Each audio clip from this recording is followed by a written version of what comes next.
अस्सलाम वालेकुम दोस्तों, आज मैं फिर से हाजिर हुआ हूँ इन पेज के एक नए ट्यूटोरियल लेसन नंबर 8 यानी कि सबक नंबर 7 के साथ।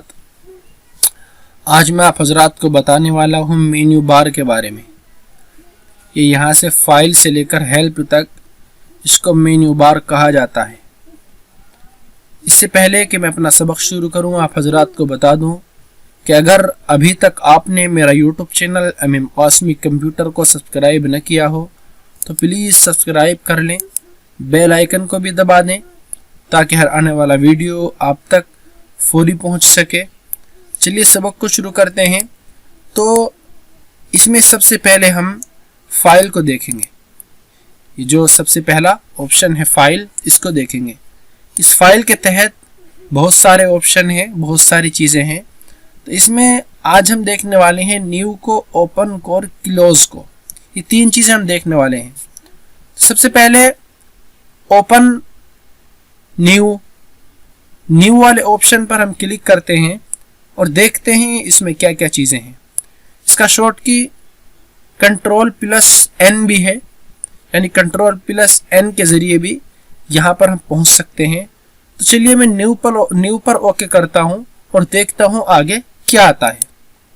तो जैसे ही मैंने न्यू पर ओके किया तो एक नया डायलॉग बॉक्स खुलकर हमारे सामने आ गया, ये वाला।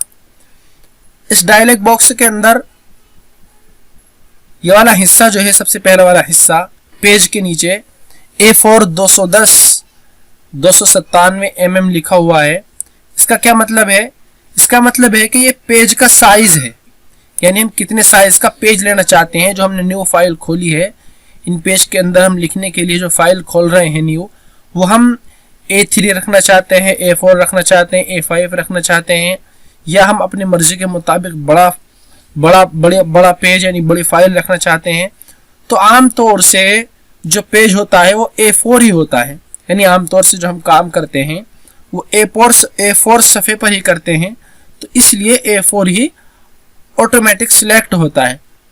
इसके अलावा A5, B4, B5 और इसी तरह बहुत सारे सफ़े यहाँ पर हमको दिखाई देते हैं। तो चलिए इसको मैं A4 ही रहने देता हूँ। इसी तरह इसके नीचे जो विड्थ और हाइट लिखा हुआ है, विड्थ का मतलब सफ़े की चौड़ाई 11.268, 8.268, सफ़े की चौड़ाई 8.268 और इसकी लंबाई 11.693 है। हम यहाँ अगर अपनी मर्जी से देना चाहें तो अपनी मर्जी से भी, जैसे कि 15x20 का सफ़ा अगर हम लेना चाहें तो यहाँ पर हम साइज दे सकते हैं। इसके बाद नीचे जो दो ऑप्शन है, प्रोटेक्ट और लैंडस्केप।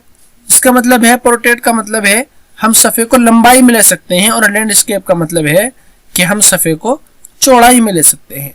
जैसे कि अगर मैं प्रोटेक्ट पे ओके करूंगा, प्रोटेक्ट पे रहने के बाद अगर मैं यहाँ से ओके कर दूंगा तो सफ़ा लंबाई में आएगा, और अगर मैं लैंडस्केप पर ओके कर दूंगा तो सफ़ा कैसे आएगा? चौड़ाई में आएगा। इसी तरह यहाँ पर हमें कितने पेज लेने हैं, तो इसमें तो हमें छेड़खानी नहीं करनी, क्योंकि अगर हमें आगे पेज में कुछ लिखना होता है तो ऑटोमेटिक पेज दूसरा खुल जाता है, दूसरा बन जाता है। तो यहाँ पर तो हमेशा एक ही रहेगा। इसी तरह यहाँ पर 1 2 3 4 खाने हैं ये। इनका क्या मतलब है? Left, right, top, bottom.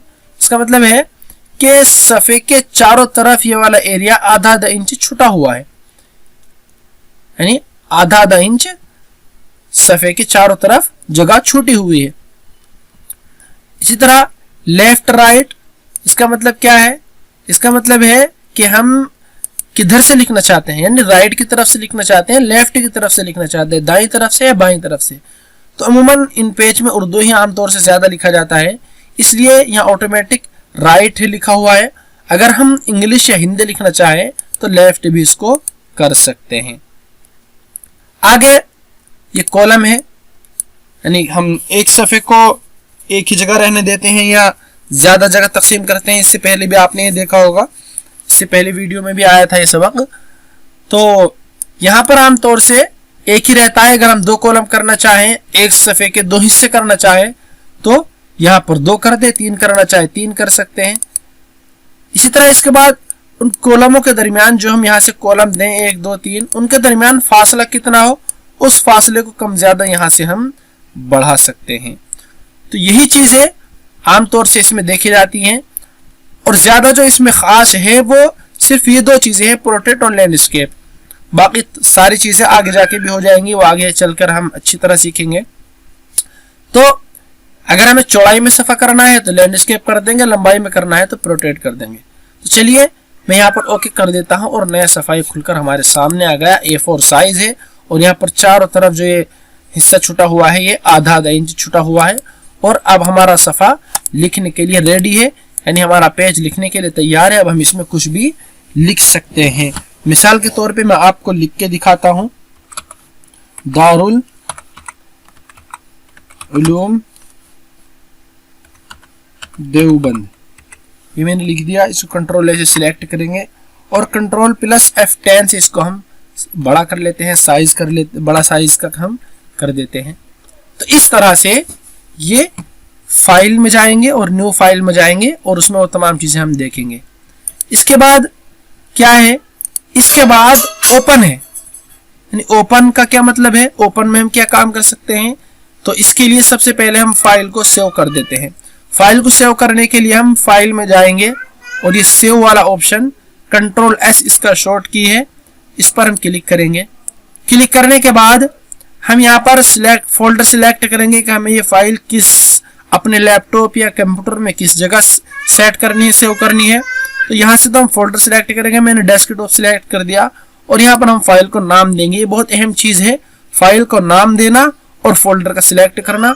जब भी हम कोई फाइल सेव करें तो उसका हम सबसे पहले नाम दे दें और उसके लिए फोल्डर हम सिलेक्ट कर दें कि कौन से फोल्डर में हम इसको रखना चाहते हैं। तो इसको मैं नाम देता हूं दारुल उलूम देवबंद,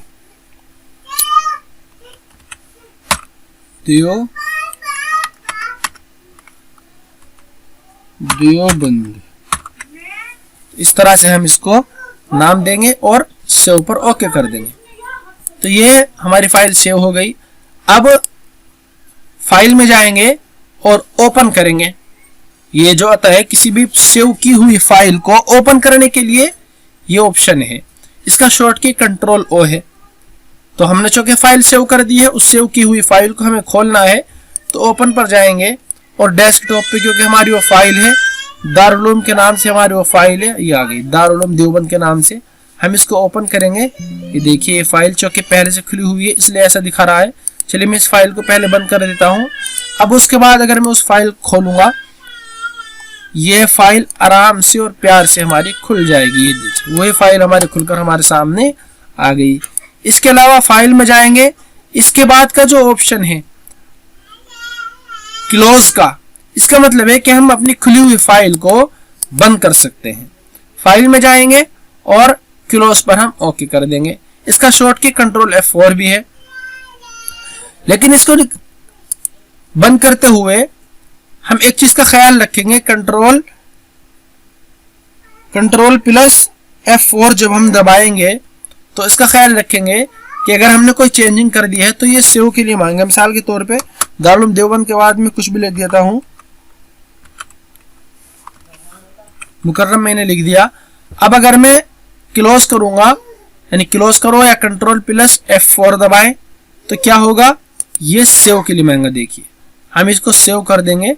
अगर हमें जो नया काम किया है उसे अगर हम सेव करना है तो यस पे कर देंगे और अगर हम उसे नहीं करना तो हम नो पर क्लिक कर देंगे और ये हमारी फाइल बंद हो जाएगी। चलिए मैं यस पर क्लिक कर देता हूँ, हमारी वो फाइल बंद हो गई। अभी चूंकि मैंने दूसरी फाइल खोल रखी थी वो फाइल हमारे सामने खुलकर आ गई है। फिर से उस फाइल को अगर हमें ओपन करना है तो ओपन पर जाएंगे और वही काम करेंगे जो हमने पहले किया था। तो आज आपने सीखा मेन्यू बार के अंदर न्यू, ओपन, क्लोज और सेव, 4 चीजें सीखी।